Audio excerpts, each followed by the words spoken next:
then you need to point out the act of being identified. Yeah, because if you are what you're looking for, then the only thing that's obscuring that is what you are looking for. Yeah, you see? Yeah, so if you are what you're looking for, then for what's looking to be looking for itself, it has to be in the act of being identified with something else, because then that sets off the new starting point, which is I'm this and I need all this help and I'm not clear and this and that, and therefore I want to seek for those attributes which are really inherently available as what you are, yeah, but you don't think they're available as what you're not. So you have to try to acquire attributes that are really of what you are through and as what you're not. That's why it doesn't work, you know, ultimately. I mean, you can become very clear about a lot of things and not be clear about the identification, you know, as something other than yourself. Because it slips in there. It slips in sort of at the starting point, and it moves like the goalposts. It just changes the whole field. And then there's an assumption that we move from that furthers other assumptions, but the first assumption is off, yeah, that you're a long-lasting, independent, separate thing. That's an assumption. You know, that you're the thinker. Maybe we should turn it on. Maybe. Oh, it is on. Oh. You never know. It never just starts with it. So, you know, this idea of you're the thinker, that's an assumption. You're the feeler. You're the hearer, the taster, the toucher. You're the loser and winner. They're all assumptions based on this idea that the attribute or the activities are happening, which is thinking, feeling, seeing, hearing, tasting, touching, doing. All those actions imply and are totally clear on reinforcing the idea that there's an actor or a seer, a hearer, a feeler, a taster. That's what the whole assumption is. If that assumption is taken to be true, then looking for what you are from what you're not makes sense, you know, because I want to get some peace. I want to feel better. I want to be in the moment, you know. I don't want to be so compromised by yesterday and tomorrow. I don't want to be withholding constantly with the expectation if something I really like comes my way, I'll be able to embrace it, you know, because all this stuff seems to be true, and it seems like we need skillful means and we need help. And the subjective experience is that case, yeah. So if your house is on fire, you know, you need a pail of water, yeah. You don't need a philosophy, there is no house and there is no fire. It doesn't work, yeah. So first get the pail of water, and then maybe when the fire's out, you can see that all the fires that you've ever been at, you've been at, maybe, and maybe you see your role as the fire starter, you know what I mean? And then if you see your role as the fire starter, you can take it back, and then you're not the fire starter, you see? That's what AA does, to me. AA allows what you've been avoiding as being you to land and really be you, to lead to the point you're not that, yeah? But when you try to arrive at you're not that as what you're not, that's like a mental denial that doesn't work, yeah? So when you're denying I'm not an alcoholic and you are, it doesn't fucking work. You experience alcoholism and being an alcoholic so much more when you're denying you're an alcoholic. When you admit that there's alcoholism, then you can start being freed from the effects of alcoholism. So this whole thing of, so a lot of people hear this message, and of course the head is looking for advantage. So the head says, all right, I can get out of a lot of shit. If I'm not the person, I don't have to do the 12 steps. Yeah. If there's no one to be alcoholic, then I don't have to go through the program. And then they're just drunk, non-dual people. Yeah, that's what happens. It doesn't work. And like there was a guy, I remember, wasn't in his circle, but he was a Buddhist teacher. He ended up in Seattle. I think his name was Stone. I used to get on Facebook, whatever you call those, feeds about him. And he died, you know. He died up in Seattle, overdosed on heroin. and he had he had bipolar, and his assumption was he could practice himself out of that condition, which was wrong. Yeah? But his assumption was, if I practice Buddhism good enough, I could practice myself out of this condition, and the bet was off. Yeah? Because he couldn't. Yeah? So he couldn't get a prescription filled, so he bought some heroin and he overdosed. Because he had that subjective drive to get relief. And you can't judge that subjective drive to get relief based on what you see the person's condition is, because the head's making everything up, like we say in recovery. See, this is another beauty of non-duality in recovery, because it says we manufacture our own misery, but if you see that idea of we isn't you, yeah? So that the selfing, the parasite of alcoholism manufactures its own misery in the factory of us. See, it's taken a 99-year lease and it's making its products through us, yeah? It's using our electricity, our juice to manufacture misery that we claim to be our misery, which extends misery in time, yeah? There's suffering and then there's my suffering. My suffering can be a 50-year story. Yeah, you don't see it. It's like this, the head is playing a lot of instruments, and those instruments, the notes are time and space.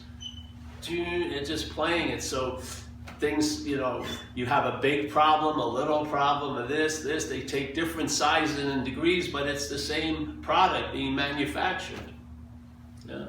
It's a delusionary event. We're dreaming. And everyone wants to go, all right, I got it, I'm the dreaming, but you can't get that you're the dreaming as the dreamt. You get that you're the dreaming when the dreaming hears it, yeah? Not when the dreamt hears it. When the dreamt hears it, it just it thinks, all right, I'm gonna dream myself with good knee joints and, 50 Vestal Virgins and tons of money. I'm never gonna get ill, I'm gonna get what I want. That's what we think. That's how the dreamt sees, I'm the dreaming. If the dreamt's the dreaming, I'm gonna dream all this good shit. So but it's when the dreaming hears its dreaming, then maybe acceptance will become the basis of how you meet things here. Yeah, there'll be an acceptance of what appears on the stage instead of trying to rush everything off or avoid or attract. You'll just accept at first and then see where you go from there. Instead of what we're mostly in, which is a denial of things. We don't like it, or we want more of it, or it's not enough. There's always an addition, a subtraction. There's no acceptance of it. Yeah, so this message you haven't been here, so just for this couple of guidelines. This message isn't directed at you, nor is it directed from me. Yeah, I humbly believe what we are is everywhere, so I don't have to aim. All I got to do is throw it over your head. So I throw the message over your head with the hopes that what you are catches it. Yeah, maybe 99 balls get diverted or deflected, but one gets through. 91 gets through, and all that takes is one. Yeah, so that mind or the Buddha hears that, hey, you can't use the Buddha to seek the Buddha.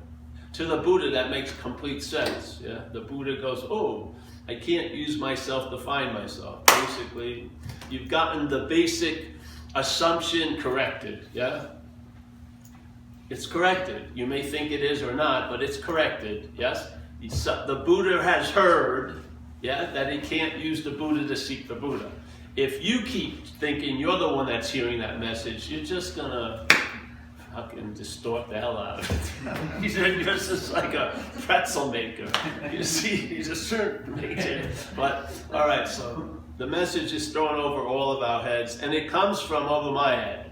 I'm listening to it just as much as you are, just actually probably more because you may not be listening to it, but I'm listening to it.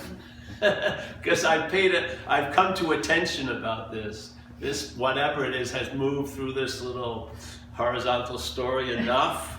I have great respect for the vertical. Yeah. Well, that's what brings me here. That's what keeps me available to it, because it has wowed me, because I've seen its demonstrations here.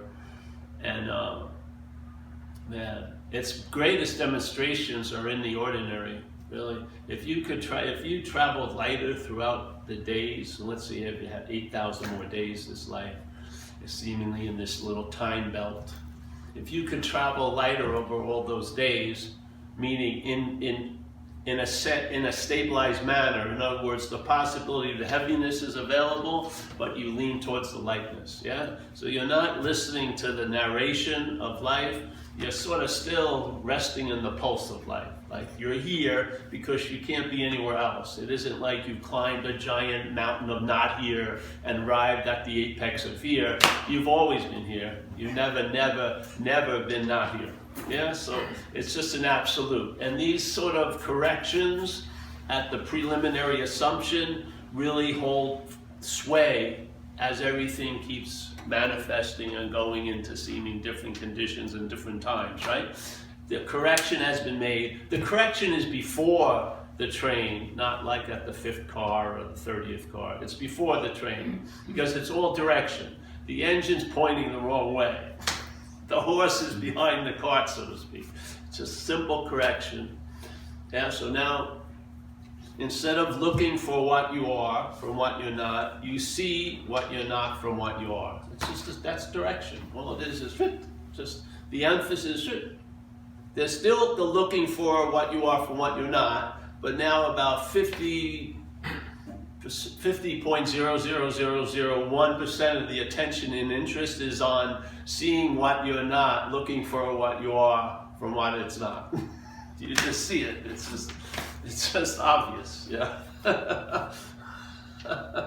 Now this can seem to want to move, but this never moves. The seeing is just seeing. That's its nature, yeah.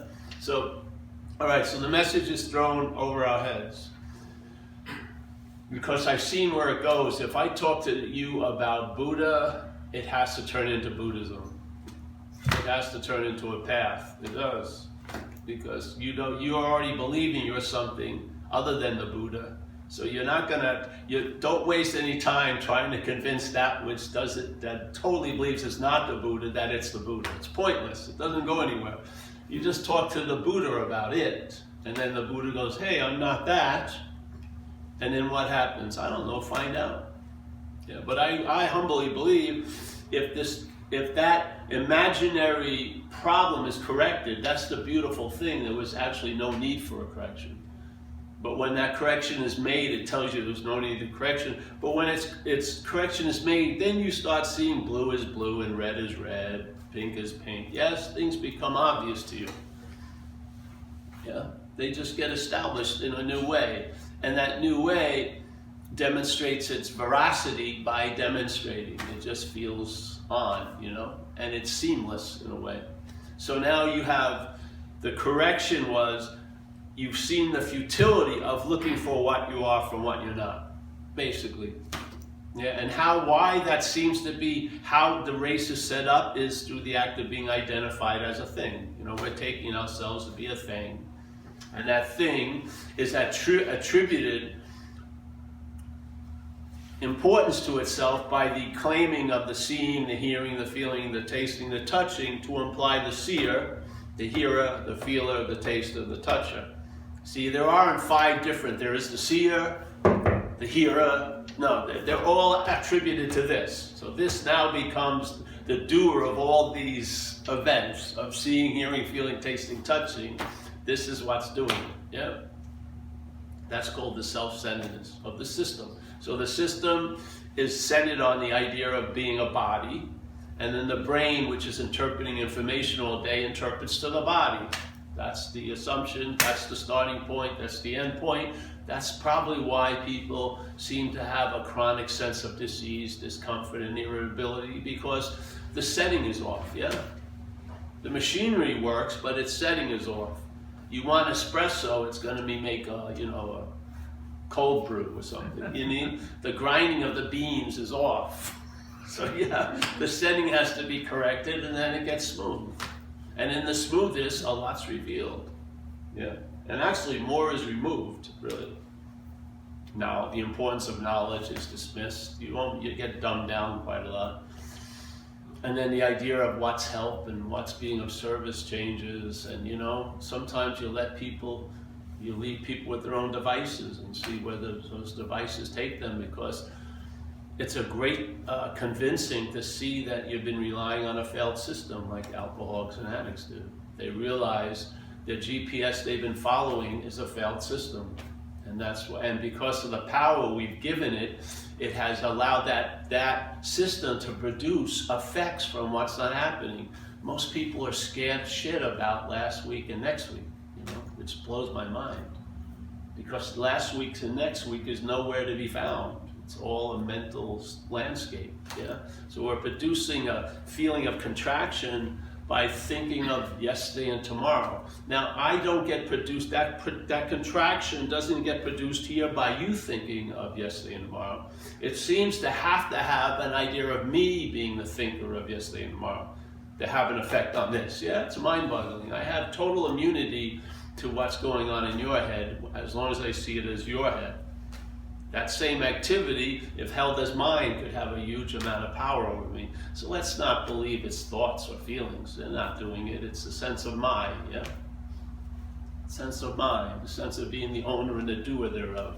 When you own something here in the dreaming, it now has the ability to own you. That's what goes on. So if you believe you're the thinker, the thoughts can ruin your day. It's serious, watch it. I mean, it's like a, when they do an autopsy, it's like a living autopsy. You can see it. You can see the activities, because what you are isn't a production of those activities. You're seeing the activities produce ideas and assumptions and intimations, yeah? But you're not an intimation or assumption or an activity. You're seeing or awareness, yeah? Untouched, unclaimed, undirected, just available at all times, right where we are. And in that, as that is the starting point, you can see what comes after that, yeah? You can see the thought system, yeah? You can see the claiming of feelings. You can see the assumption that you're the doer when any doing is noticed, yeah? You can see it. And then by seeing it, and you don't have to see it that much, by seeing it, there's a subtle intimation that you must be something other than what's being implied by all that, because you're seeing all of it, yeah? In other words, you're not seeing it from the end production line, you're seeing the production line, yeah? And this is the trick with the selfing, is the selfing, to say it so beautifully, is like this guy in LA, I always bring it up. He's heard this before, so he was saying, all right, Paul, let's call it Pauling. Yeah, he says, all right, Paul, on a normal day, how much is Paul Pauling? Is he 70%, 80%? If it's a good day, is 10%? So Paul is Pauling. So the assumption, clear assumption, is Paul is doing the selfing. And therefore, it sounds like Paul could stop doing the selfing, yeah?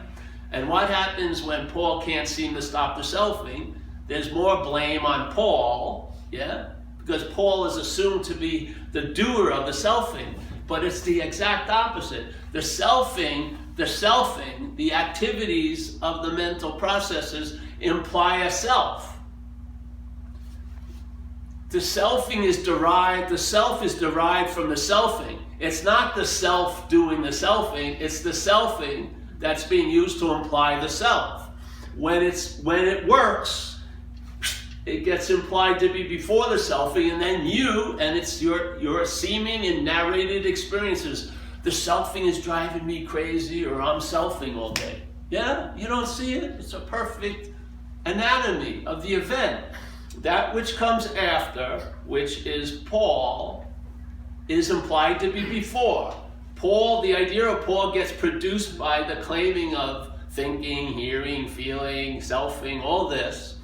When it works, seemingly, that Paul, that self gets implied to be before, and then I'm the one that's been doing it all. I'm the one who's seeing, I'm the one who's feeling, I'm the one who's tasting, I'm the one who's touching. That's the little magical trick. So now that's your new starting point. All right, this is the assumption. Paul is the one who's conscious. So now Paul goes, I think I'm less conscious than Bill, let's say.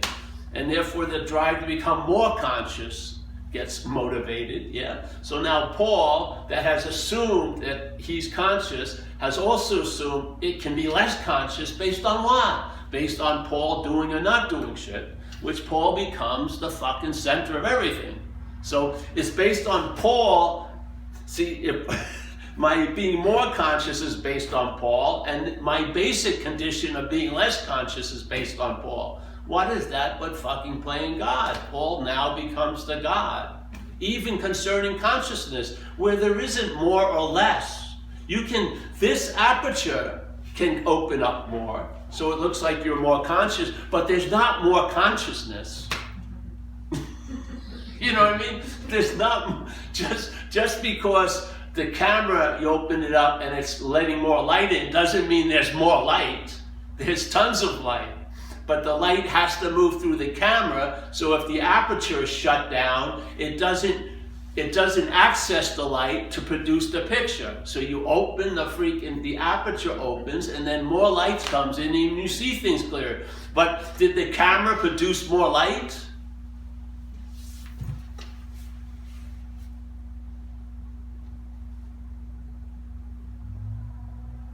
And then if the camera, it produced less light. So suddenly the camera is more important than the light. That's what happens here. The idea of Paul becomes more important than the Buddha, the light, and the mind. And now Paul is the one that's going to say, or pontificate, or be the authority of how close you are to the Buddha, light, and mind, or how far you are. And I bet you it's going to lean more towards the far side. So you're going to be seeking to get more of what you think you have less of. Yeah? That's the fucking disease of seeking. It's based on a premise. You're lacking something, so therefore I need to get more of something. But the more you try to get it, the less you seem to have. What's what? Yeah. You don't see your role. The more you see it in AA completely. I realized my own vested interest was my worst enemy. And I came to the conclusion, if I looked around this room, I could turn my life over to most of you, not all of you. Some I would restrain myself from turning over, but I could turn it over to some of you, and you would do a better job with it than I do. What? Yeah. I mean, someone with a lot less interest in Paul could do a better job with Paul than the Paul that has a huge amount of interest in Paul. So obviously, the amount of interest is sort of one of the problems, yeah? So this is another one of the hooks that we don't see in a lot of spirituality, which is, all right, like in AA it says, or let's say if we went to a 2-year course of losing interest in self, that could be construed as interest in self, yeah? You see? Yeah, so there's these little locks that happen in spirituality that aren't usually explained well. Yeah, so you just have to come to your own or read something and then you have a triggering, oh, that's what I've been doing this whole time. You didn't know it until, let's say, you hear, hey, you can't use the Buddha to seek the Buddha. And if you are, like Ramana says, the presupposing of a non-existent thing, that wants to get salvation for the existent thing, what happens then? Well, then your spiritual practices themselves are being used to reinforce the non-existent thing. How can they destroy it? It's a very nice thing to sit with, because I think it explains, in my own case, it explained most of my spiritual seeking completely in one sentence. Yeah. The assumption was the non-existent thing was existing as the non-existent thing, so therefore the fragility, the possibility of getting ill, the thing of maybe not being loved, they all became real to me as the non-existent thing, because those are attributes of the non-existent thing, yes? I'm lacking. I need to get outside things to be okay. So I'm always in an anxious state because I may lose what I want and not get what I want, something like that. Yeah. So when all of your bets are on this horse, you're going to be like worried as the race goes on. Yeah. Because fuck, it's not a very reliable horse. Yeah. But that which is in it is incredibly reliable. But when it's put in here, it can experience unreliability. Yeah. So all right. So then he says, all right. So if your spiritual practices themselves are reinforcing the imaginary thing, how can they destroy it? That's a nice thing to sit with. Yeah. It explains a lot. And in recovery, we say self can't get out of self. That's a fucking warning. Because we're going to run into this thing where they say in recovery, you've got to quit playing God, it doesn't work. Well, if you've noticed what's playing God, obviously in AA we say the problem resides in the mind, the relative mind, let's call it. All right, so I would call that problem is playing God. Yeah, it tells you how the day's going to be. It tells you how you are, how they are, how you're going to be, how they were. You know, it has a huge historical idea of you. And it presses itself on you all day with the fucking blaring of the narration. Yeah?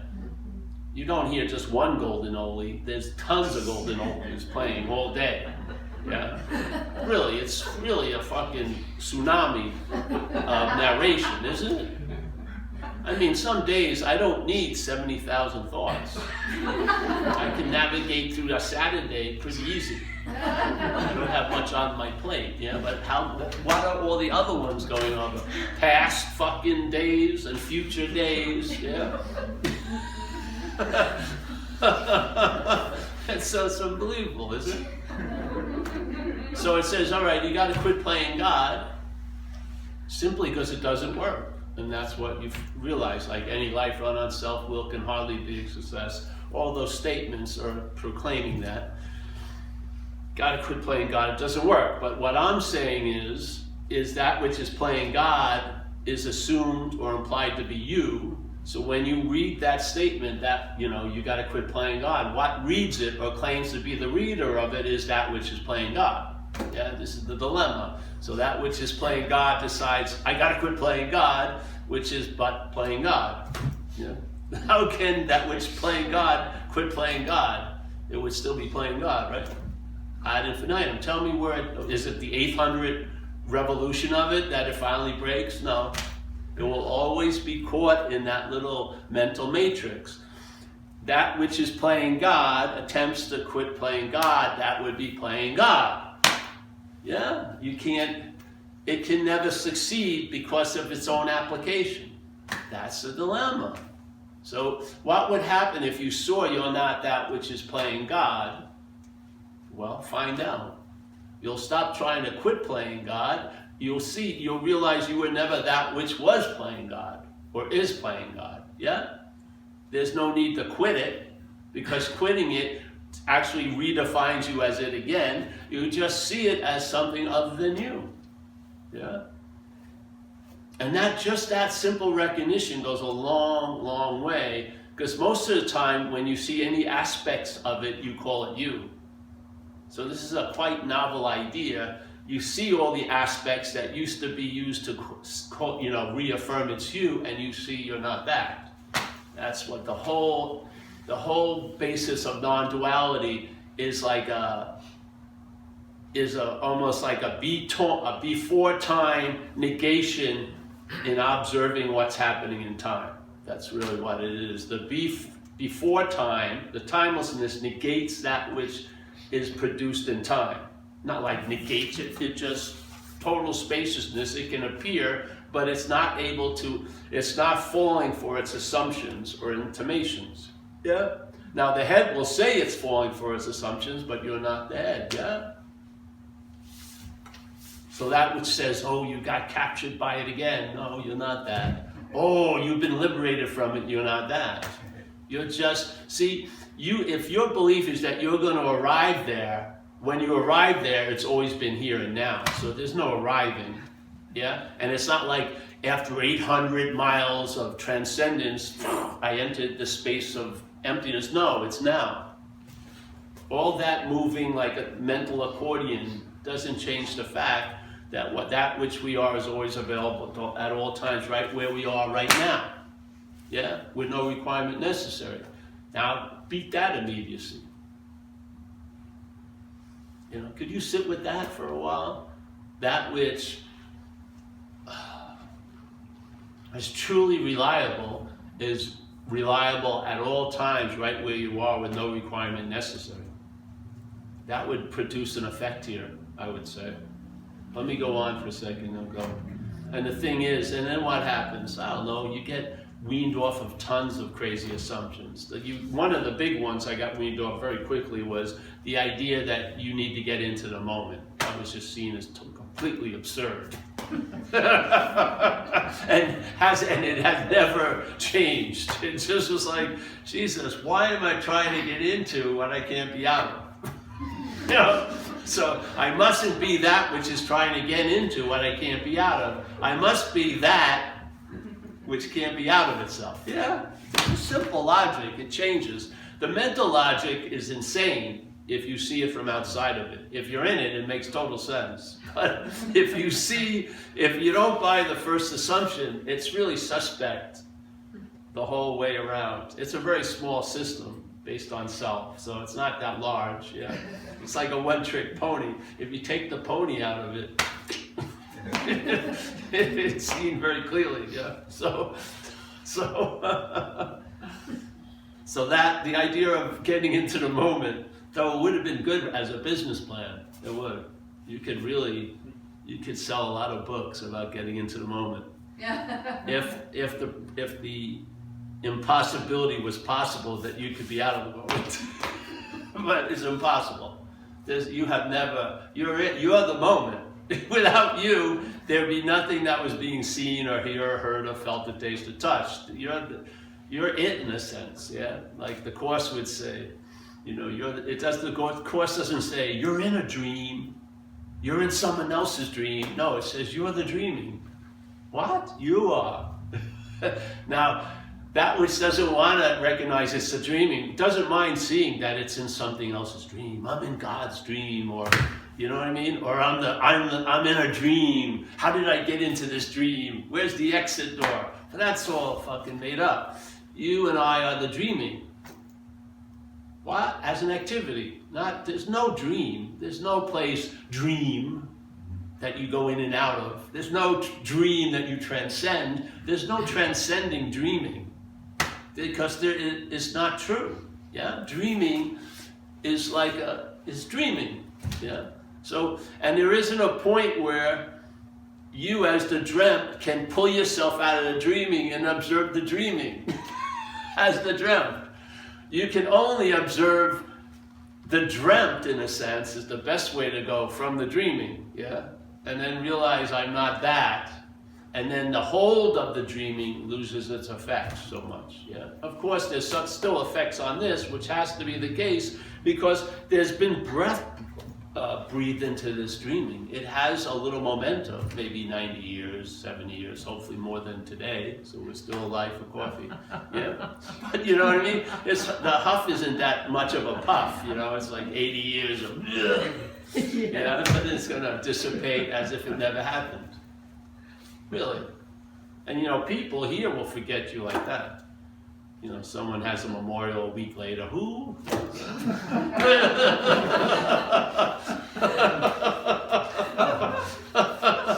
Your impact isn't that lasting. You know what I mean? We're so obsessed with whatever. And we're just making each other up anyway. You know what I mean? Seriously. Some people, I'm the source of all their fucking discomfort. Really, I never even thought of them. Like, you're really fucking me up. What? I don't even know you.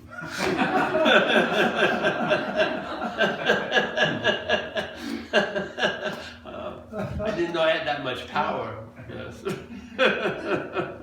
So this is how it worked for me, and the only way I can tell it worked is I haven't been looking for any other answer.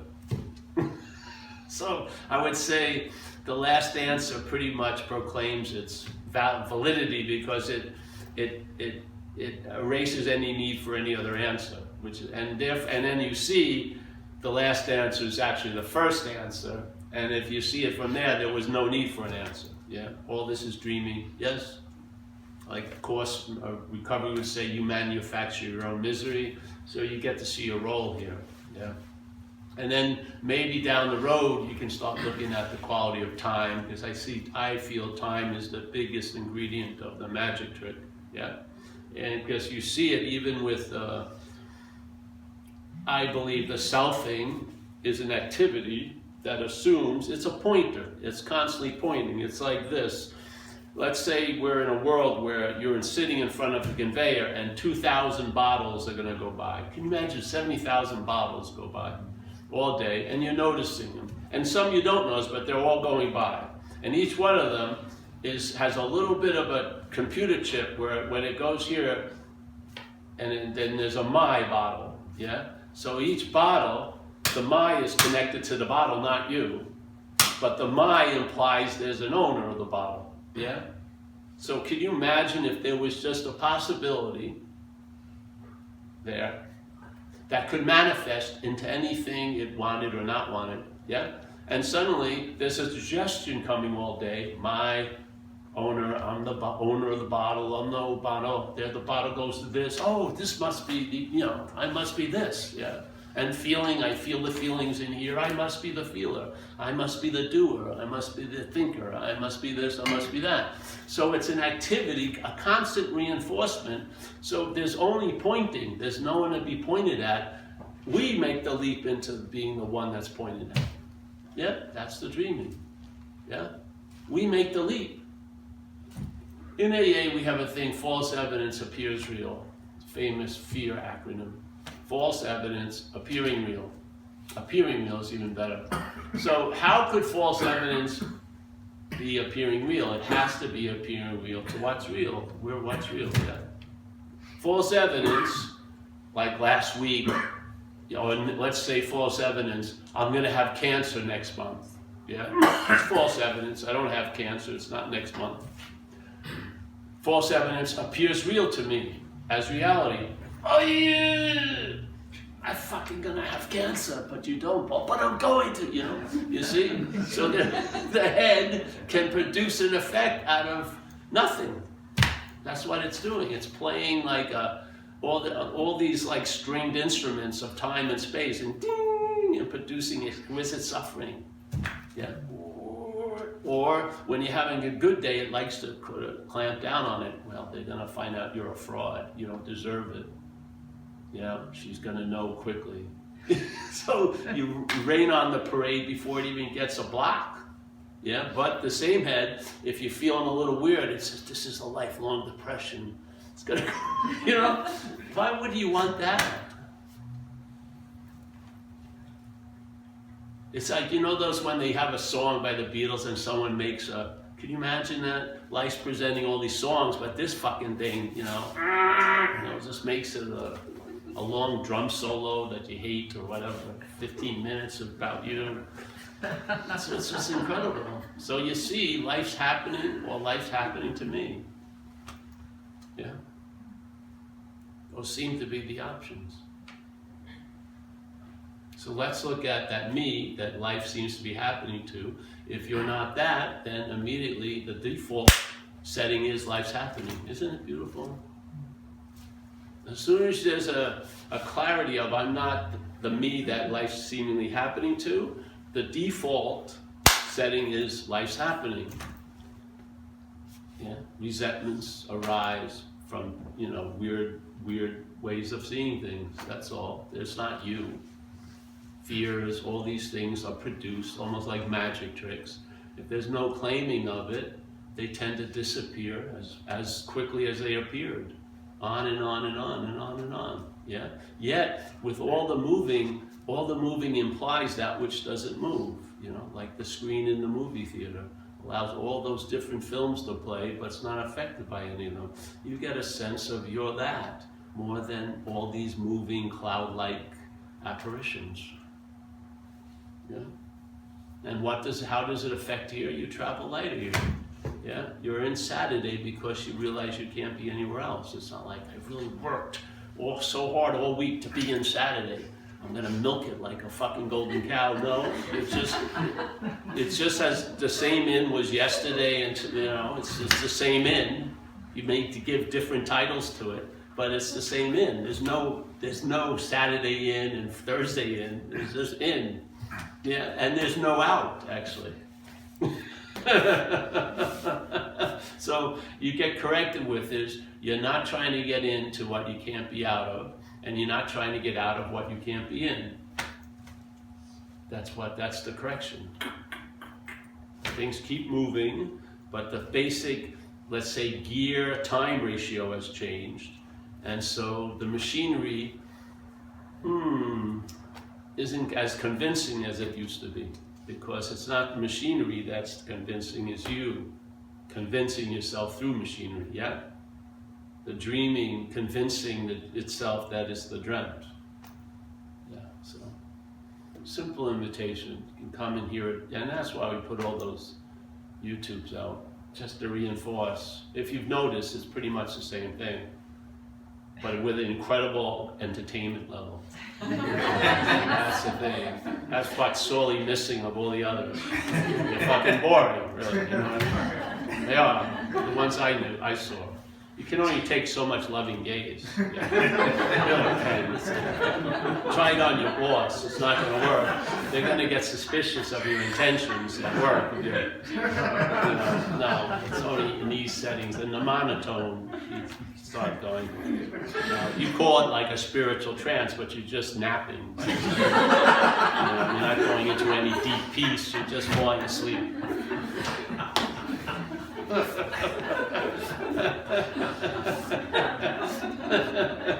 It's true. You know what I mean? I remember when I was first in recovery, I remember it so clear. I was going home, and I started feeling like I was having an incredible spiritual experience. I mean, I was going into altered states, everything. I got home, and all I needed was a bologna sandwich. I ate some food, and I felt totally better. I was just thinking I was having a transcending experience. It was low blood sugar. I swear to God, I was misnaming it completely. I needed to eat something. So, yeah. If you have any questions, keep them to yourself. No.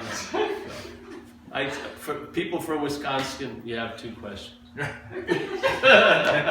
father, yeah, go ahead. I've seen many of your videos and really enjoy them. And I'm just curious, was there an event or a time or a moment when it really landed for you? Now. Okay. So I remember you talking about... If it's not landing now, it doesn't matter. Yeah. It doesn't. Yeah. No. So there's no history of it. Because you talked about when you realized you're, I don't know, hour north of here in a trailer. Yes. You look at the guy with the bulbous nose, or you guys are looking at it, you're like, I'm fucked. You know, Yes. that was the moment you're like, all right, I'm an alcoholic. But that's now too, because it's Yeah. never changed. I'm fucked is quite liberating. Yeah. No, it is, because then all the squirming and attempting to, you know, you just stop moving and let the thing hit you finally, you know? Yeah. It's the news, everyone else knew it already for years. Just let the news catch up to you and just sit there and take it, you know? And then things can change, yeah. See, shifts can happen to the action figure. Shifts don't really happen. They can be translated as shifts, but that which is doesn't shift. Yeah, and it doesn't happen. It's always happening. It's always available at all times. Now, when you have a huge contrast, it's a much better experience. But it becomes a norm and almost ordinary. You don't have huge peak experiences much because you don't have a huge comparison graph. Yeah. You're not fucked up all day and then you get this great relief. You're just not fucked up that much. Maybe others see you as fucked up, but you don't care. That's how you are. You know, really. So to me, it's been, if you look at it from the mental state, it's an ordinary, like dog shit awareness type thing. It really is. It's very freaking ordinary. But, I mean, if you listen to other people that it isn't ordinary with, you fucking have a huge amount of gratitude. Because a lot of people get to be a dynamic wrestling match in themselves of, because see, you know, in a lot of these meetings, there's the talk of duality, you know, which is the splitness or the binary dreaming, let's say. But the duality, in a way, if you brought it, if it's like microcosm, macrocosm, the microcosm would be dualism here, yeah? So some seconds you feel like you're the thinker of the thoughts about other people, and sometimes you're the object of the thoughts, yeah? So at the same place during the day, you switch from subject-object all day, yeah? Sometimes you're trying to think how other people are thinking about you as an object, and sometimes you're thinking about a topic as a subject, yes? You see? So it's going on. We're split completely. We call us a single, long-lasting, independent, separate entity, but in fact, we're split.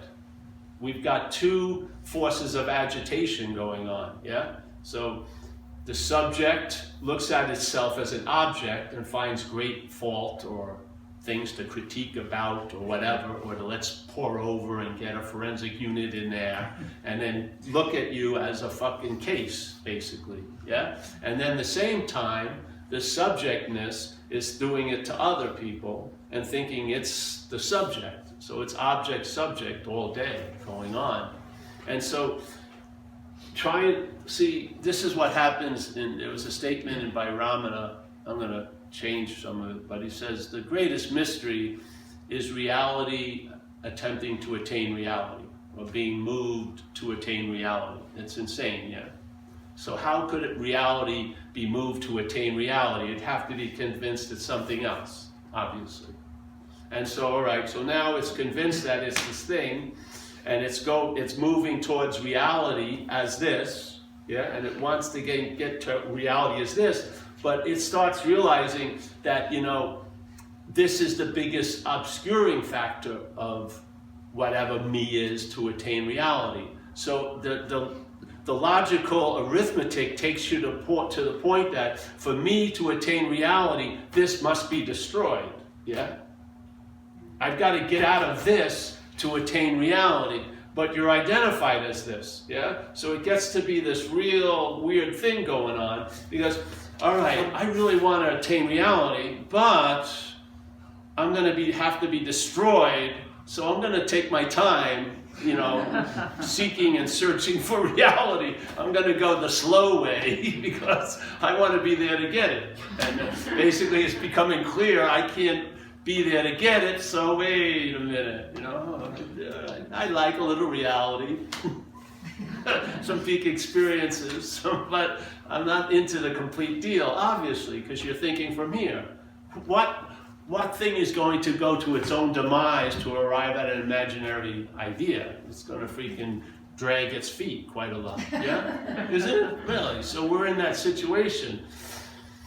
Because the identification is primarily put on the body. It's like that snake in the skin thing I used to use, where the snake molts every year. It doesn't do the molting of the skin, right?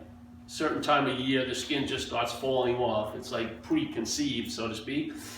And then there's 2 points of view happening. There's the snake's point of view, which is pretty, its volume's pretty low. And then there's the skin's point of view, which is really upped the volume. So mostly there's the hearing of the skin's point of view about what's going on. And the skin has assumed it's the snake, yeah? Its whole story is that it's the snake. That's why you're buying so much fucking moisturizer for the skin, is because it's saying it's you that needs the moisturizer, the snake, yeah? So you're listening to that, and the skin starts realizing the skin's falling off. It starts getting a little fucking, you know, anxious, because it knows its whole story is going to be shown to be false, because the snake will continue when the skin falls off. Yeah, the skin said, if I go, we all fucking go, but no, it's not true. So the skin jacks into the poor snakehead and says, buy a lot of moisturizer. Don't go in the midday sun. Watch out for that rock. You know, so it's trying to preserve its skinness, yeah, at the detriment to the snake, because the snake, once it gets the new skin, it's going to be lighter. First of all, it's going to be shinier. It's going to attract female snakes, and it's going to travel over rocks better, travel lighter, because it has no snags, yeah. But most people are hearing. We're not hearing the one hallelujah from the snake's point of view. We're mostly listening to the broadcast from the skin's point of view, which is like, fuck, Armageddon. Yeah? Yes? So we're constantly working on this and trying this to get better so we can put off, it's going to expire, yeah? With the hopes that we can get good enough, whatever it is. I don't know what's the drive. But if you would take it from the snake's point of view, or from spirit's point of view, there would be a lot more ease and comfort. And the ease and comfort would be actually beneficial to this. Yeah, it would travel lighter. Against its own self, really. So the changes wouldn't be coming from it, it would be expressing changes. And there would be no way you could get before it and claim them, because it was so obvious. Like for me, getting struck sober, it was so fucking obvious I had nothing to do with getting sober, because I didn't go to a meeting, I didn't do anything. I was just sitting in that room trying to drink myself, obliviate myself until I could hopefully get high on drugs, and then something intervened and said, change the course of the action figure. There's no way I could get behind that and claim it and say, oh, I didn't fucking choose sobriety. It was laid on me, really. I had already given up all hope. I was just trying to stay loaded until I went to jail or institution or died, really. I had accepted that incomprehensible, demoralized state as being the state I'm in. And so I'm just going to get high and scrape it, just get loaded on anything so I can keep myself unaware of what the situation I'm in. Something changed that. I had nothing to do with it. And basically, entertaining that idea, I can apply that idea to most things. I see this as more of an expression than a cause. And there's things that are occurring that cause expressions through this. This isn't doing the expression, it's expressing it. It's a way of, it's like the brush conveys the artist's idea through color onto the canvas. The brush isn't fucking painting the thing. But through the brush, the artist can express onto a canvas. This would be the canvas of dreaming, where the brush, an artist, whatever it is using our brush to paint, yeah? But if the brush had self-centeredness, it would be thinking, oh, what a lovely stroke I fucking did, or whatever, you know? It would probably sit in front of the thing saying, why did I do that, you know? When it has nothing, it has no role like that. It's not the cause, it's just the facilitator, yeah? Yeah. You see, this is all about a little tiny incremental changes that change everything. Put the horse in front of the cart, get that set, yeah? Realize you don't need to get into the moment, you can't be out of it. Realize you can't get out of what you're not in, it's impossible, yeah? And what occurs is more of a disarming effect. You're not called to arms, I'm called to the light, you know what I mean? I'm a chosen one, no. You're just disarmed, and you lose any interest in the need to be liberated, because what needs to be liberated isn't you, it's the head. The head wants to get liberated from the head as the head. Self can't get out of self, yeah? So things get obvious and you just travel lighter today. You know, you can really freaking enjoy a latte, which I hope to have soon. And you know, it just, you know, and then you have a seat assigned and you show up and things happen. I have weird shit happening in my life. A lot of people that I've known for years, you know, they've gone different ways, and some people, yeah, there's just lots going on. And this is what happens, you know, things come and go, certain things fall, some things come, yeah? It's a trip. So hey, turn it off, eh? No more questions.